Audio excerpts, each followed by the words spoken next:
Queensland braces as Tropical Cyclone Koji makes landfall. Authorities warn of worsening flooding. Queensland Tropical Cyclone Koji made landfall along the North Queensland coast early on Sunday, January 11, 2026, prompting urgent rain, wind, and flood warnings as communities prepare for continued severe weather and rising waters.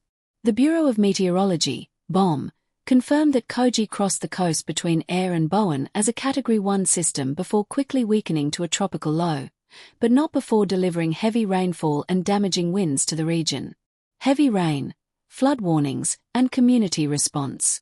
Despite the downgrade, the storm brought intense rain bands, with rainfall totals exceeding 300 to 370 millimeters in some areas around the Clark Range and broader Mackay region in the 24 hours leading into Sunday. Flood warnings are in effect for major catchments including the Pioneer River, Georgina, and Flinders systems, as swollen creeks and rivers continue to rise. Government, local governments and the people of Queensland during and importantly in the aftermath of the event. They are swollen catchments, and in the hours and in the days ahead there's expected to be significant rainfall still to come. There is no doubt that the risk of flooding is really pronounced in some of those north and northwest areas because they've had so much rain over a short period of time, and that means that there's got nowhere to go when you have those heavy falls. Local emergency services have already conducted a number of dramatic rescues, including freeing a woman and her children from floodwaters after their car became overwhelmed, a stark reminder of the hidden dangers of crossing flooded roads. Authorities have repeatedly cautioned the public, if it's flooded, forget it, urging people not to enter floodwaters or use Google Maps as a substitute for official road closures and safety advice. Warnings and preparations ahead. Earlier on Sunday, state disaster officials warned Queenslanders to prepare for ongoing significant rainfall, damaging winds, and flash flooding, as Koji pushes inland and interacts with already saturated catchments. Communities from Townsville down to Mackay, including Proserpine, Bowen, and the Whitsunday Islands, remain under weather warnings. BOM alerts highlight the potential for life-threatening flash flooding and continued rain bands well into the next few days as the remnants of Koji move inland. Residents were advised over the weekend to stock up on essential supplies, secure property, and heed sandbagging and shelter-in-place guidance, actions that local councils and emergency services stress as critical before conditions worsen. Infrastructure and broader impacts.